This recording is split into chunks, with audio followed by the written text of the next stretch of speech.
نحمده ونصلي على رسوله الكريم أما بعد فأعوذ بالله من الشيطان الرجيم بسم الله الرحمن الرحيم رب اشرح لي صدري ويسر لي أمري واحلل عقدة من لساني يفقهوا قولي.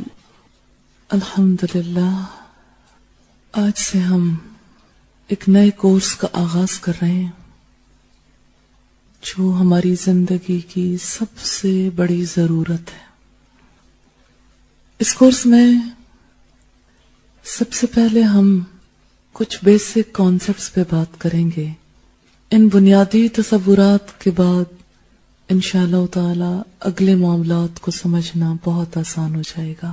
طریقہ کار یہ ہوگا کہ ہم جو چیز پڑھیں گے اس چیز کو نوٹ بک پہ بھی لکھیں گے، اس کو ریوائز بھی کریں گے، اس کو دوسروں تک بھی پہنچائیں گے انشاءاللہ. میں چاہتی ہوں کہ ایک بار ہم نیڈ انالیسس کر لیں. کورس کی ضرورت اور اہمیت. کیا واقعی ہمیں رسول اللہ صلی اللہ علیہ وسلم کے اخلاق سیکھنے کی ضرورت ہے؟ کیا واقعی اچھی صفات کو اپنانا ہمارے لیے ناگزیر ہے؟ ایسا کس نے ضروری قرار دیا؟ اگر ایسا نہیں ہوگا تو پھر کیا ہوگا؟ آپ شیئر کریں گے اخلاق کی ضرورت اور اہمیت، اخلاق رسول کی بات کریں گے. میں چاہتی ہوں کہ خوب اچھی طرح اینالائز کرنے کے بعد ہم اپنی بات کو آگے بڑھائیں. اب تک آپ کے ذہن میں کیا ہے؟ آسوبل ایک ایجوکیشنسٹ ہے، کہتا ہے کہ لرننگ پری کنسیپشنز کے مطابق ہوتی ہے.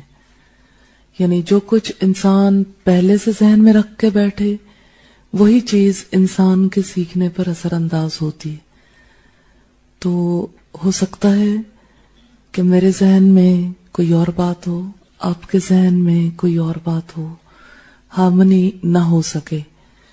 میں کسی اور لیول پر بات کرتی رہوں، آپ اسے کسی اور لیول پہ سمجھتے رہیں. اس لیے ہم پہلے ایک نقطے تک پہنچنے کی کوشش کریں گے. ضرورت. میرا اللہ جس نے مجھے بنایا، جو میرا رب ہے، جو مجھے پالنے والا ہے، اس نے حکم دیا. اس کا حکم ہے لَقَدْ كَانَ لَكُمْ فِي رَسُولِ اللَّهِ أُسْوَةٌ حَسَنَةٌ کہ نبی کریم صلی اللہ علیہ وسلم کی زندگی میں ہی تمہارا بہترین نمونہ ہے. اگر میں مکارم اخلاق نہیں سیکھوں گی تو اس کا مطلب ہے میں نے اللہ کے حکم کو جھٹلا دیا، پھر میں ایک کافر میں شمار ہوں گی، کافر میں، اور کافر جہنم میں جائے گا، اور میں نہیں جانا چاہتی، اس لیے میں اس کو سیکھنا چاہتی.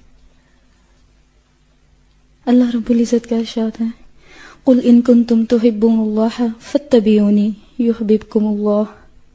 مجھے اللہ کی محبت چاہیے، اور اللہ کی محبت کے لیے میں آپ صلی اللہ علیہ وسلم کی اتباع کرنا چاہتی ہوں. تو اس اتباع کے لیے میں مکارم اخلاق سیکھنا چاہتی ہوں. اچھا، یہ چیزیں بھی نوٹ کرنے والی ہیں. جیسے ہر ایک اپنے اپنے ویوز دے رہے ہیں نا، آپ صرف سنیں گے نہیں، بھول جائیں گی باتیں. اور بعض اوقات ایسا ہوتا ہے کہ پرسنل ایکسپیرینس زیادہ قیمتی ہوتا ہے، اس لیے پرسنل ایکسپیرینسز کو تو خاص طور پر نوٹ کیا کریں، اور نام کے ساتھ. یہ یادگار ہے آپ کی زندگی، دنیا میں بھی اور آخرت میں بھی. تو یہ مجلسیں دکھائی جائیں گی نا انشاءاللہ. نبی صلی اللہ علیہ وسلم کی اس وقت حدیث مجھے یاد آ رہی ہے کہ نبی صلی اللہ علیہ وسلم کی حدیث کا مفہوم ہے کہ ام سلمہ بہترین اخلاق والے تو جنت لوٹ کے لے گئے. تو مجھے جنت کا اتنا زیادہ شوق ہے اور جنت بھی چاہیے، اور اس وجہ سے میں مکارم اخلاق سیکھنا چاہتی ہوں. ایک بات تو اللہ کا حکم اور رسول اللہ صلی اللہ علیہ وسلم کا حکم ہے، لیکن میں یہ دیکھتی ہوں کہ مجھے اپنی زندگی میں اور پوری سوسائٹی کو زندگی میں ان مکارم اخلاق کی کتنی زیادہ ضرورت ہے. یعنی آج ہم جن اندھیروں میں ہیں، سیدھا راستہ جہنم کا ہے ہم چل رہے ہیں جس کے اوپر. تو اس سے بچنے کے لیے زندگی کے ہر موڑ پہ اور ہر لمحے میں ہمیں گائیڈنس کی بہت زیادہ ضرورت ہے. اور نبی صلی اللہ علیہ وسلم کی زندگی کامل نمونہ ہے ہمارے لیے الحمدللہ. ایمان کی تکمیل کے لیے نبی صلی اللہ علیہ وسلم کے اخلاق کو سیکھنا ہے، کیونکہ نبی صلی اللہ علیہ وسلم فرمایا کہ جو احکامات میں لایا ہوں تم میں سے مومن اس وقت تک کوئی نہیں ہو سکتا جب تک میں اسے اس کے والدین اس کی اولاد سے سب سے زیادہ محبوب نہ ہو جاؤں. تو اسی وجہ سے مکارم اخلاق کو سیکھنا ہے کہ نبی صلی اللہ علیہ وسلم کی ذات کے جو اخلاق ہیں وہ جو مجھ سے دور ہیں وہ مطلب میری زندگی میں شامل ہو جائیں اور میرا ایمان جو ہے وہ مکمل ہو جائے. آپ کیوں سیکھنا چاہتے ہیں؟ آپ کے اندر سے ایک بات تو بھر کے آئے گی نا، کو زیادہ فائدہ ہوگا. انوالومنٹ ضروری ہے. سب کچھ کرتے ہوئے ایسا لگتا ہے اپنی زندگی دین کے لیے لگا تو رہے ہیں، لیکن بہت سارے کام ایسے ہیں جہاں پر مجھے فیل ہوتا ہے کہ شاید یہ ٹھیک نہیں ہے. میں اس لیے سیکھنا چاہتی ہوں کہ نبی صلی اللہ علیہ وسلم کے نقش قدم پہ چلتے ہوئے اپنی زندگی کو سنوار سکوں. اللہ تعالیٰ کو رسول اللہ صلی اللہ علیہ وسلم سب سے زیادہ عزیز ہے نا. میں ان کی طرح بننا چاہتی ہوں، ان کی طرح کرنا چاہتی ہوں. قرآن پاک میں ہے نا، قل ان کنتم تحبون اللہ فاتبعونی یحببکم اللہ ویغفر لکم ذنوبکم. میں چاہتی ہوں میرے گناہ بھی معاف ہو جائے اور اللہ مجھ سے سب سے زیادہ پیار کرے لوگوں میں. میں اس لیے مکارم اخلاق سیکھنا چاہتی ہوں کہ میں اللہ کی نظر میں سرخرو ہو جاؤں، کیونکہ اللہ تعالیٰ کہتے ہیں قل ان کنتم تحبون اللہ فاتبعونی یحببکم اللہ ویغفر لکم ذنوبکم. میں اللہ کی محبوب بننا چاہتی ہوں، اس لیے کہ اللہ نے کہا کہ جس نے رسول سے محبت کی اس نے مجھ سے محبت کی. اس لیے مکارم اخلاق سیکھنا چاہتی ہوں. بسم اللہ الرحمن الرحیم. مجھے اللہ کی اور اس کے رسول صلی اللہ علیہ وسلم کی محبت چاہیے اور جنت چاہیے. اس کی طرف قدم بڑھانے کے لیے میں سیکھنا چاہتی ہوں. اللہ تعالیٰ نے سورہ احزاب میں فرمایا اللہ تمہارے اعمالوں کو درست کر دے گا اور تمہارے قصوروں سے درگزر فرمائے گا. جو شخص اللہ اور اس کے رسول کی اطاعت کرے گا اور اسے کامیابی حاصل ہوگی.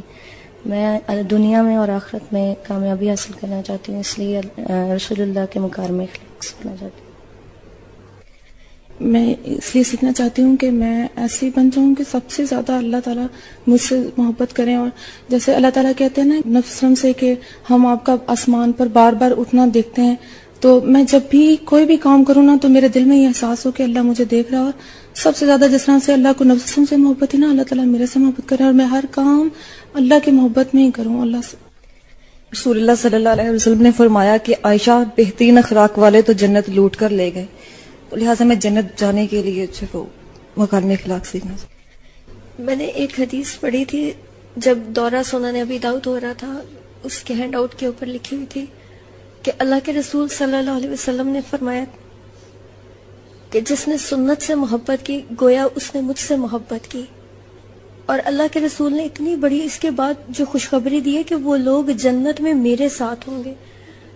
جنت تو ہم چاہتے ہی ہیں، لیکن اس میں جو چیز مجھے سب سے زیادہ اٹریکٹ کرنے لگی تھی وہ یہ تھی کہ جنت میں پھر رسول اللہ کو بھی دیکھ سکیں گے اور ان کی محفل وہاں اٹینڈ کر سکیں گے. مجھے بچپن میں بہت زیادہ بعض اوقات ایسے افسوس سا بھی ہوتا تھا اور اب بھی کہ میں سوچا کرتی تھی کاش میں اس وقت پیدا ہوتی جب رسول اللہ صلی اللہ علیہ وسلم موجود تھے، تو شاید میں اس وقت ان کو دیکھتی، میں ان سے سیکھ سکتی، تو میں اللہ کے قریب ہو سکتی، میرا ایمان زیادہ بہتر ہوتا.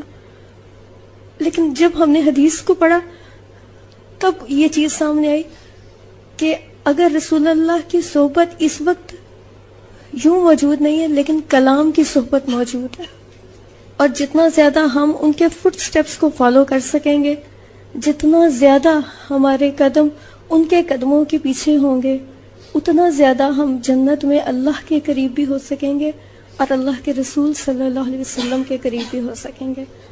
اس لیے اس میں پہلے تو جب بار بار کہا جا رہا تھا کہ اب آپ کے پاس موقع ہے، آپ اٹھ سکتے ہیں، تو میں یہی سوچتی رہی کہ میں کس جگہ سے اٹھ جاؤں جہاں پر رسول اللہ کی بات سکھائی جائے گی، میں وہاں سے اپنا نام خارج کرواؤں، میں اس مقام سے اٹھوں کہ اللہ رب العزت انسان کو عزت دینا چاہے اور میں کہوں کہ نہیں، مجھے یہ عزت کا مقام نہیں چاہیے، مجھے یہ آنر نہیں چاہیے کہ میں رسول اللہ کی بات کو، جو لفظ رسول اللہ کی زبان سے نکلتے رہے وہ لفظ میرے کان سن سکیں اور وہ لفظ وہ میرے عمل میں آ سکیں. اس لیے جب بار بار کہا گیا تو اب میری کمٹمنٹ بھی زیادہ اسٹرانگ ہوئی کہ نہیں انشاءاللہ تعالیٰ جس رب نے یہاں آنے کا موقع دیا مجھے وہ رب آئندہ بھی مجھے ثابت قدم رکھے گا. میں بار بار یہی پڑھتی تھی حسبی اللہ لا الہ الا هو علیہ توکلت وہو رب العرش العظیم.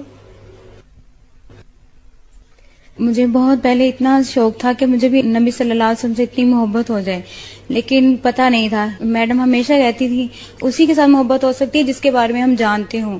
تو جب سیرت کے بارے میں پڑھنا شروع کیا تب دل میں بہت نبی صلی اللہ علیہ وسلم کے بارے میں محبت اب فیل کی، اللہ تعالیٰ کے بارے میں جانا، تو ان سے اللہ تعالیٰ سے محبت ہوئی. تو اب اور زیادہ دل کرتا ہے کہ ہم لوگ نبی صلی اللہ علیہ وسلم کے بارے میں جانیں تاکہ اللہ تعالیٰ کے بھی پسندیدہ ہو جائیں. اور مجھے یہ حدیث بہت اچھی لگتی ہے، حسن اخلاق والے جنت کی بہاریں لوٹ کے لے گئے. تو مجھے ارد گرد والوں کو دیکھ کے اپنے اخلاق کو دیکھ کر بہت دکھ ہوتا ہے. اب میرا دل چاہتا ہے کہ میں یہ سیکھوں مکارم اخلاق اور اپنے اخلاق بھی درست کروں اور باقیوں کے بھی انشاءاللہ. پچھلے دنوں محسن انسانیت پڑھنے کا اتفاق ہوا تو مجھے بہت زیادہ فیل ہوا کہ قرآن پاک ہم نے پڑھ لیا ہے، سیکھ لیا ہے، لیکن عمل بہت کم ہے. اور عمل کرنے کے لیے مجھے نبی صلی اللہ علیہ وآلہ وسلم کی زندگی کو سیکھنا ہوگا. اور ایک چیز یہ کہ مجھے اپنے اندر نبی صلی اللہ علیہ وآلہ وسلم کی محبت بہت کم فیل ہوتی تھی، یعنی جتنی ہونی چاہیے اس سے بہت کم فیل ہوتی تھی. اور میں نبی صلی اللہ علیہ وآلہ وسلم کی محبت چاہتی ہوں بہت زیادہ، تاکہ میں اللہ تعالیٰ کی محبت حاصل کر سکوں. میں نبی صلی اللہ علیہ وآلہ وسلم کے اخلاقیات ان کو سیکھنا چاہتی ہوں، اس لیے کہ ابھی بیٹھے میرے ذہن میں خیال آ رہا تھا کہ جب حشر کا میدان ہوگا، اللہ تعالیٰ کے سامنے کھڑی ہوں گی، تو اللہ تعالیٰ یہ بھی تو پوچھا گا کہ تمہارے پاس نبی صلی اللہ علیہ وسلم کی زندگی تھی اور اس کو تم نے کتنا لیا اور اس پر کتنا عمل کیا. تو الحمدللہ نیت کرنے کا اور اپنے آپ کے کمٹمنٹ ہونے کا موقع بھی ملا. بس اب چلنا ہے تو بس اللہ تعالیٰ سے دعا، اللہ تعالیٰ مجھے انگلی پکڑ کے چلنا سکھا دے اور نبی صلی اللہ علیہ وسلم کی سیرت کے مطابق. میں نے آج سے 2 سال پہلے تقریباً ایک خواب دیکھا تھا کہ بہت سارے لوگ اکٹھے ہوئے ہیں، اتنی بے حیائی اور اتنی گندگی ہے، اور میں اس کے درمیان اللہ علیہ وسلم آتے ہیں، تشریف لاتے ہیں، اور اتنا شور شرابہ ہوتا ہے، لیکن ایک دم سے اتنی خاموشی ہو جاتی ہے، سب ان کی طرف دیکھنے لگ جاتے ہیں نا، اور میں اتنی زیادہ خوش ہوتی ہوں. پھر وہ آگے آگے چلتی ہے اور میں ان کے پیچھے پیچھے چلنے لگ جاتی. جب میں النور میں آئی تو مجھے فیل ہوا کہ واقعی میں ان کے پیچھے چل پڑی ہوں، ان کی اطاعت اور ان کی پیروی کے لیے. لیکن مجھے آج صحیح معنوں میں لگ رہا ہے کہ میں ان کے پیچھے چل رہی ہوں. تو ایک حدیث ہے نا جس میں تھا کہ ایک شخص آئے گا، اتنی ساری نیکیاں لے کر آئے گا، لیکن کسی کا اس نے حق مارا ہوگا، کسی کو گالی دی ہوگی، کسی کی غیبت کی ہوگی. تو مجھے یہ ہے کہ میں دوسری عبادت تو کرتی جاؤں، لیکن جو اخلاق میرے اتنے برے ہوں اور اسی کی وجہ سے میں جنت میں نہ جا سکوں. میں جنت جانے کے لیے اخلاق سیکھنا چاہتی ہوں نبی صلی اللہ. پوچھنے سے، ڈسکس کرنے سے پتا چلا کہ مائنڈ کلیئر نہیں ہے. جہاں پر مائنڈ کی سیٹنگ ہونی چاہیے تھی نا، وہاں سیٹنگ نہیں ہے. اور اگر صحیح سیٹنگ کے ساتھ نہیں چلیں گے تو بہت تھوڑے دن فائدہ ہوگا، پھر کام ختم ہو جائے گا. اخلاق کی اہمیت ہم اسے فلسافیکلی نہیں دیکھیں گے. میں اس کورس کے حوالے سے نام پر بات کرنا چاہتی ہوں. نظرۃ النعیم، کیا مطلب ہے اس کا؟ نعمتوں کی تازگی، رونق. آیت آپ کے سامنے رکھنا چاہتی ہوں قرآن حکیم سے، اس سے سمجھنا ایزی ہو جائے گا انشاءاللہ. اچھی مائنڈ سیٹنگ ہوگی. رب العزت نے فرمایا یہ سورہ المطففین ہے اور اس کی آیات ہیں 22 سے 24 تک. بسم اللہ الرحمن الرحیم. ان الابرار لفی نعیم على الارائک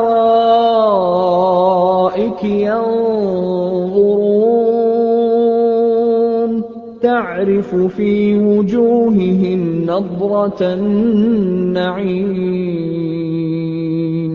ان الابرار لفی نعیم، یقیناً نیک لوگ بڑے مزے میں ہوں گے، اونچی مسندوں پر بیٹھے نظارے کر رہے ہوں گے. تعرف فی وجوہہم نظرۃ النعیم،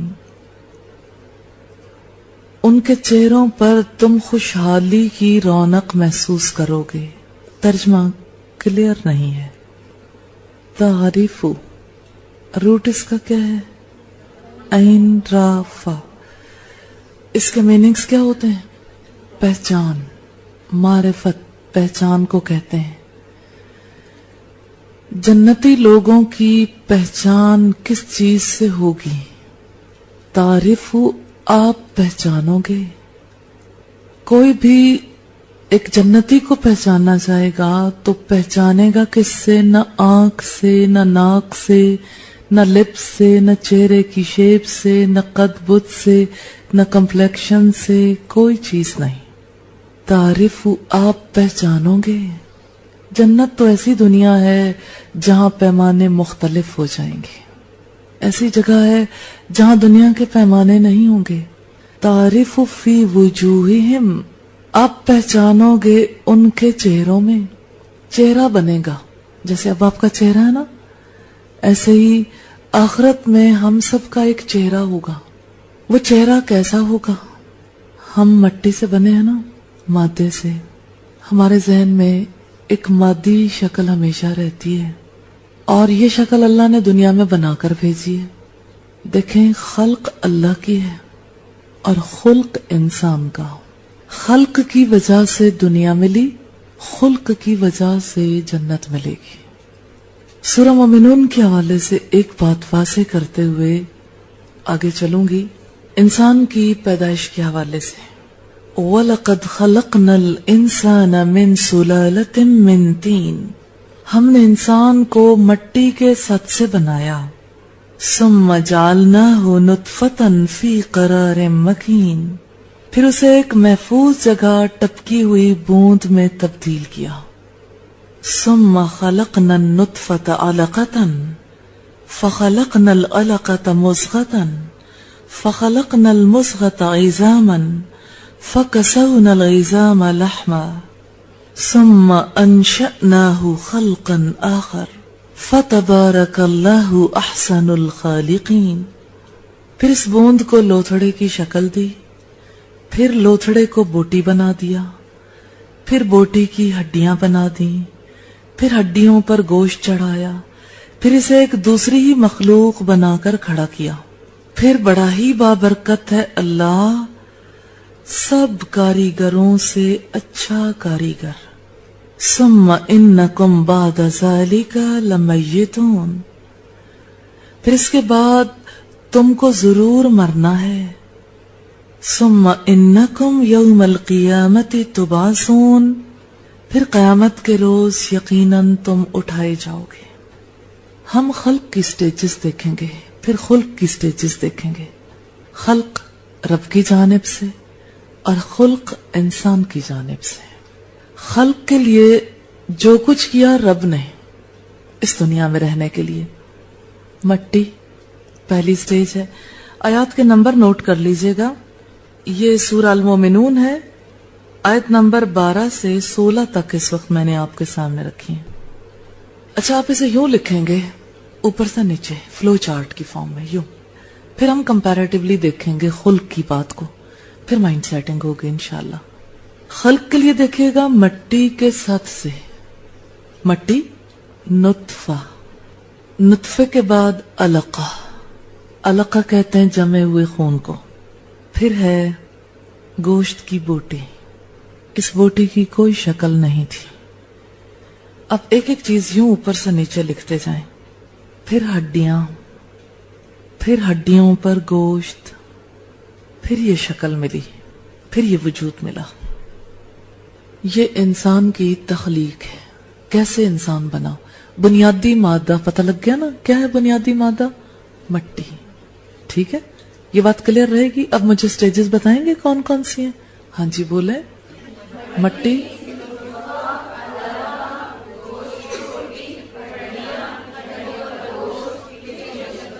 سٹیجز پتہ لگ گئی، یاد رہیں گی انشاءاللہ. اب آپ دیکھیے کہ اس دنیا میں آ گئے. دنیا کا تذکرہ اس آیت میں نہیں ملتا. اب دنیا سے جانے کا تذکرہ ملتا ہے. جب آپ نے یہ لکھ لیا نا پیدائش انسانی کے مراحل، آخر میں لکھ لیں حیات، زندگی. اور زندگی کے بعد اگلے مراحل آپ لکھیں گے زندگی، موت، باس بعد الموت. ٹھیک ہے، زندگی سے قبل کی سٹیجز لکھیے نا اوپر، اس کے ساتھ ایک بریکٹ لگائیں اور سائڈ پہ لکھیں زندگی سے پہلے. ٹھیک، زندہ ہونے سے پہلے. وہ جو مٹی والا شروع کیا تھا نا آپ نے، مٹی، نطفہ، علقہ، اس کے ساتھ لکھیں زندگی سے پہلے نمبر 1. اس کی یہ سٹیجز ہیں. اس کے بعد آپ لکھیں گے نمبر 2 موت، نمبر 3 باس. ٹھیک ہے، زندگی سے پہلے، پھر زندگی 2، پھر موت 3، پھر باس بعد الموت 4 سٹیجز ہو گئی نا. ہاں جی بولیں گے آپ سٹیجز.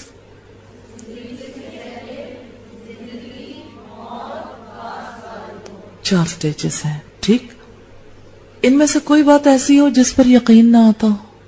اس بات پر یقین ہے کہ کبھی ہم نہیں تھے. یقین ہے.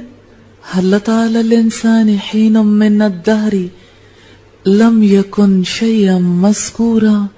کیا علامت نہیں زمانے میں انسان پر کبھی ایسا وقت گزرا ہے جب وہ کوئی قابل ذکر چیز نہیں تھا. کیا تھا؟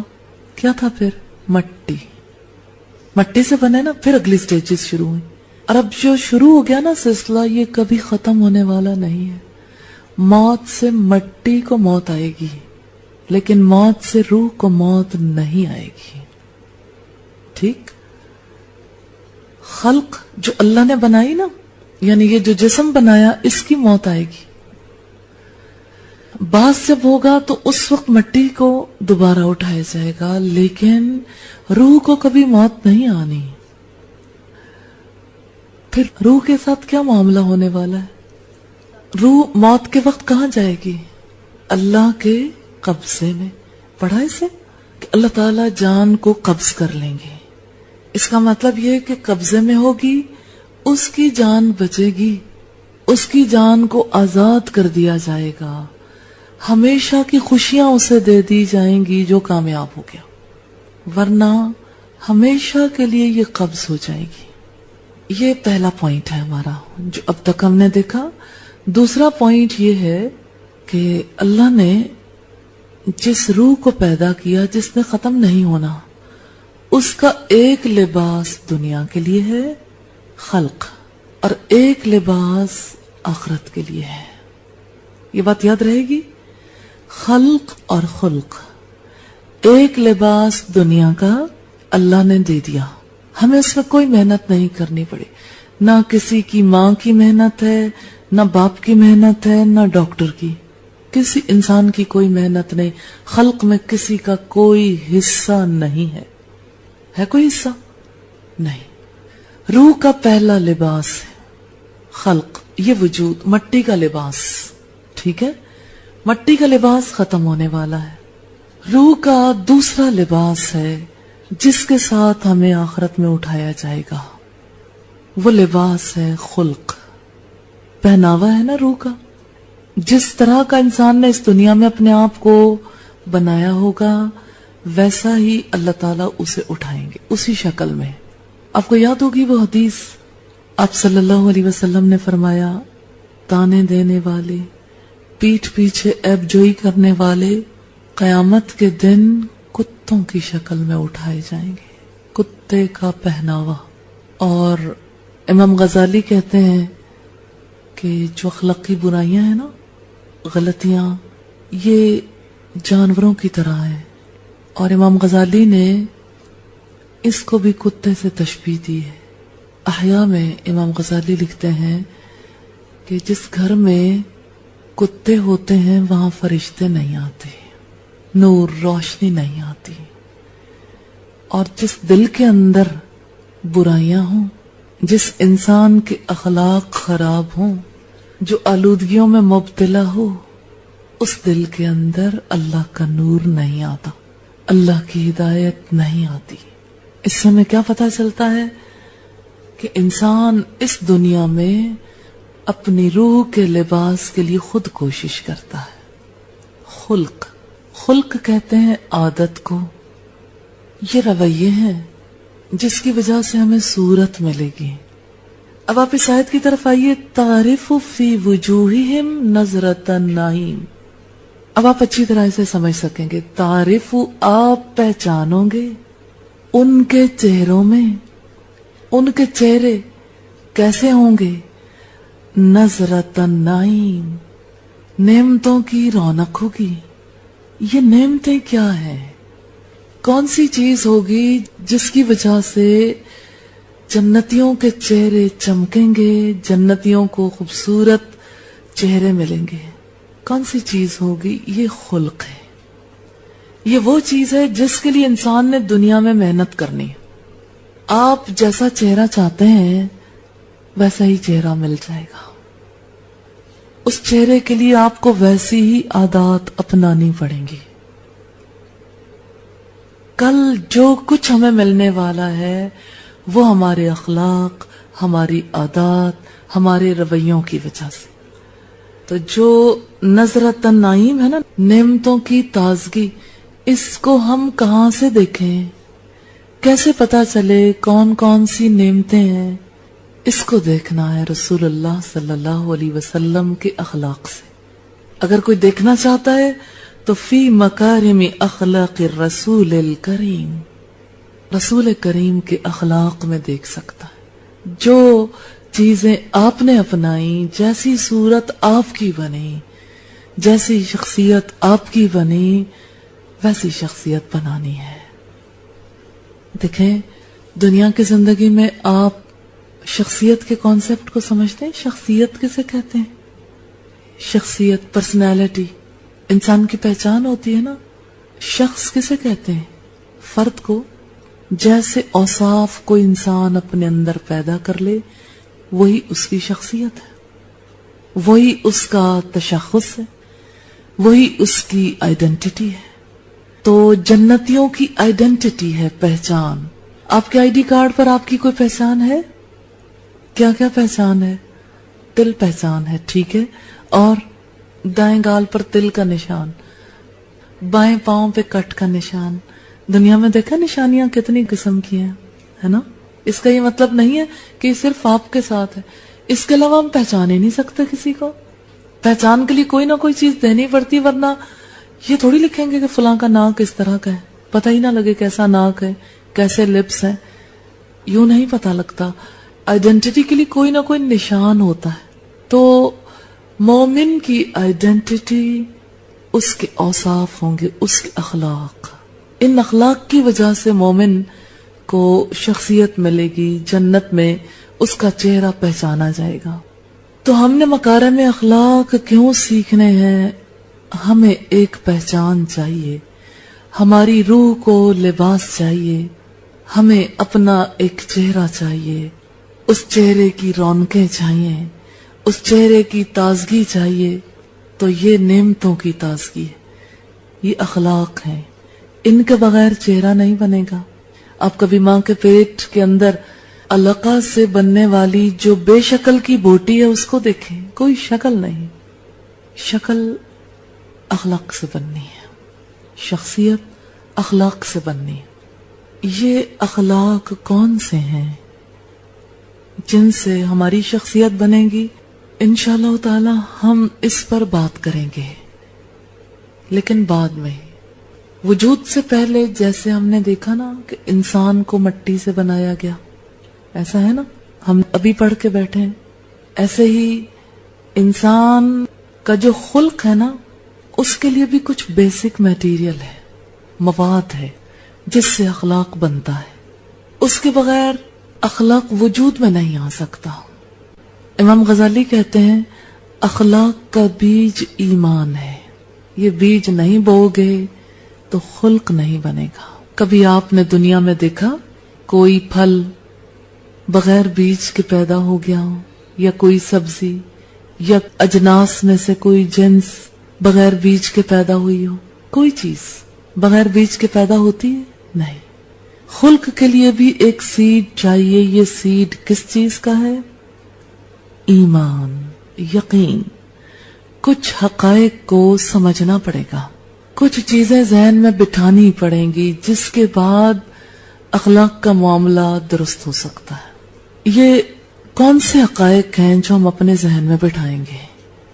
اس میں سب سے پہلے ہمیں تخلیق کرنے والے کی ذات ہے، خالق. ہمارا خالق کون ہے؟ جس نے ہمیں یہ جسم کا پہناوا دیا وہ کون ہے؟ وہ کیسا ہے؟ تو وہ اللہ ہے، ایک ہے، اس جیسی صفات کسی کی نہیں.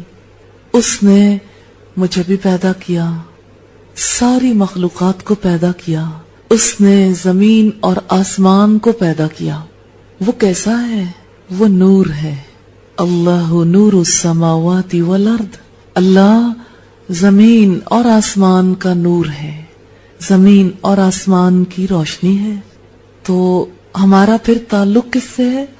ہم مخلوق ہیں، وہ ہمارا خالق. اور ہم کی بجائے اب ہم کیا صیغہ یوز کریں گے؟ کیا لفظ؟ میں مٹی سے بنی، میرا خالق نور ہے، میرا خالق اللہ ہے. اللہ نے مجھے اپنے ہاتھوں سے بنایا، لیکن وہ مجھے حکم دیتا ہے کہ میں اپنے اخلاق کے لیے خود کوشش کروں. ایک اللہ کو کہاں سے پہچانے؟ ایٹم سے پہچان لیں. ایٹم سے کیسے پہچانیں گے؟ اس کا سسٹم بتاتا ہے. بیچ میں ایک نیوکلیس، ارد گرد الیکٹرونز. عبادت ہو رہی ہے، ہمیں سکھایا جا رہا ہے گھومو گھومو گھومو. پھر کعبے میں دیکھ لیں کیا ہوتا ہے بیت اللہ میں. یہ ایٹم کی کہانی نہیں ہے. کعبے میں گھومو گھومو گھومو. طواف. تو اب طواف کو ایک چھوٹے سے ذرے میں دیکھ سکتے ہیں. بیت اللہ کا جب طواف ہوتا ہے نا، کس طرح سے ہوتا ہے؟ جس کی چاہت نہ ہو وہاں پہنچ نہیں سکتا.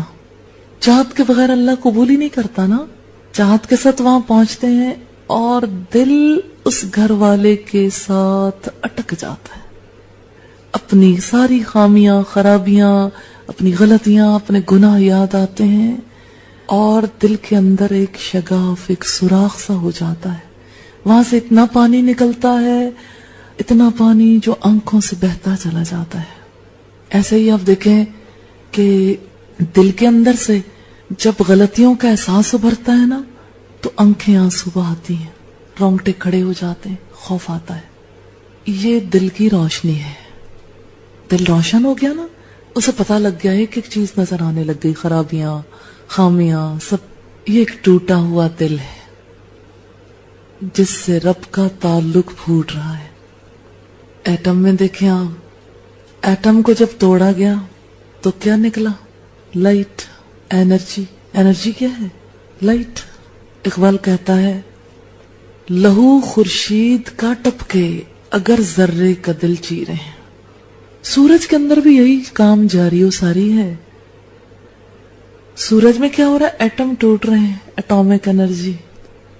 اس کی روشنی ہم تک پہنچتی ہے.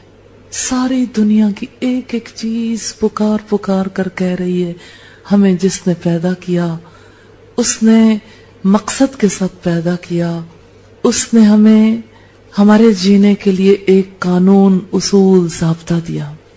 ساری دنیا میں ہر چیز کے اندر اگر ہم دیکھنا چاہیں ایک رب کا تصور ملتا ہے. سینے میں دل دیکھیں کتنے ہیں؟ ایک. قوت، پاور کا سینٹر ہمیشہ ایک ہوتا ہے. ایٹم کا نیوکلیس ایک ہے. اللہ کی ذات ایک ہے. ایک اللہ اور سب کے اس کے ساتھ تعلقات، لیکن ہر ایک کے اپنے اپنے. تو اللہ کی ذات کے اندر کتنی صفات موجود ہیں، کتنے اس کے اختیارات ہیں. وہ ذات کامل ہے، لیکن اس ذات کے ساتھ تعلق کی وجہ سے دل روشن ہوتا ہے. جیسے دیے سے دیا جلتا ہے نا، تو اللہ کی روشنی کی وجہ سے انسان کا دل روشن ہوتا ہے. یہ انسان کا اپنے رب سے تعلق ہے. اور پھر انسان کو دیکھیں آپ پہلی بات لکھیں گے یہ جو بیسک کانسیپٹس ہیں، اس کی ہیڈنگ یہی دے لیں، اللہ خالق ہے ہر چیز کا. دوسری چیز آپ لکھیں گے انسان، اللہ نے پیدا کیا، نہیں تھا، اب ہے، نہیں رہے گا، پھر ہوگا. 4 باتیں. کیف تکفرون باللہ، کیسے تم اللہ کا انکار کرتے ہو؟ تم تو مردہ تھے، پھر تمہیں زندہ کیا، پھر تم مر جاؤ گے، پھر دوبارہ زندہ کرے گا. یہ انسان کی پوری لائف کی کہانی ہے. انسان کو اللہ نے پیدا کیا، اسے اختیار دے دیا. چاہو تو اپنی فطرت پر لوٹ آؤ، رب کا راستہ اختیار کر لو، اور چاہو تو اس راستے سے نکل جاؤ. اسی میں انسان کا امتحان ہے. اب دیکھیں، جیسے ابھی ہم پہلے بات کر رہے تھے نا کہ اللہ نے جب ہمیں مٹی سے بنایا نا، اسے کسی کی ہیلپ کی ضرورت نہیں تھی، شکل بنی بنائی مل گئی. اب ہم نے اپنے ایمان کے ساتھ یہ کوشش کرنی ہے کہ ہم اپنی مانوی شکل بنا لیں، وہ شکل، وہ حیت، وہ چہرہ جو جنت میں ہمیں ملنے والا ہے، جنت میں جس کے ساتھ ہمیں بسایا جائے گا. ہماری وہ شخصیت ہے جو رسول اللہ صلی اللہ علیہ وسلم کی شخصیت کے پیمانے میں ڈھلنی چاہیے. اس کے بغیر جنت نہیں ملے گی، غیر ممکن ہے. اپنی مرضی کر لیں، امتحان ہے، کر سکتا ہے انسان. خواہش کے پیچھے بھاگ لیں، بھاگ سکتے ہیں، امتحان ہے انسان کا. اور ایک انسان چاہے تو رب کے پیچھے بھاگ لے. کہانی بس اتنی ہی ہے، اللہ کے پاس سے انسان آیا ہے اور اللہ کے پاس جانا ہے. جب آیا تھا صحیح شکل لے کے آیا، جب جانا ہے تو خلق لے کر جانا ہے. اس خلق کے لیے امتحان ہے، ان عادات کو اپنانے میں امتحان ہے. اللہ تعالیٰ کہتے ہیں نا، خلق الموت والحیات لیبلوکم ایکم احسن عملا. موت اور زندگی کو بنایا، خلق، پیدا کیا. ایک زندگی کی تخلیق ہے، ایک موت کی بھی تخلیق ہے. اللہ نے موت کو بھی پیدا کیا ہے، موت اور زندگی کو بنایا. لیبلوکم، تاکہ تمہیں آزمائے. ابتلا، امتحان، امتحان میں مبتلا کر دے. ایکم احسن عملا، ایکم، تم سب میں سے کون ہے، احسن، بہت اچھا ہے، بڑے حسین ہے، عملا، عمل، اچھے عمل کرنے والا کون ہے. یہ ہے انسان کا امتحان. تو انسان نے اس دنیا میں کیا کرنا ہے؟ امتحان میں کامیابی حاصل کرنی. ٹیسٹ ہے، ٹیسٹنگ فیز میں ہے. اب آپ دیکھیں کہ بیرونی ڈھانچہ بنا ہوا ہو نا، ڈھانچے کے اندر اگر اس کی اصل روح موجود نہیں ہے تو ڈھانچہ کام نہیں آتا. ایک بچہ، پوری شکل و صورت والا بچہ ماں کے پیٹ سے جنم لیتا ہے، اس کا جسم کامل ہے لیکن اس کے اندر روح نہیں ہے. پھر اس کا کیا کرتے ہیں؟ وہ کیا رہ گیا؟ بچہ کیا رہ گیا؟ مٹی. پھر اس کو مٹی کے حوالے کر دیتے ہیں. ایسے ہی انسان ہے، وقت تو ملا ہوا ہے زندگی کا. اگر اپنے آپ کو ہم نے جنت کے قابل نہ بنایا، مٹی میں جانے کے بعد جب اٹھائے جائیں گے تو پھر اپنی عادات، اپنے رویوں کی وجہ سے آگ کے حوالے کر دیے جائیں گے. اس آگ سے بچنے میں امتحان ہے. سبحانک اللہم و بحمدک، نشہد ان لا الہ الا انت، نستغفرک و نتوب الیک.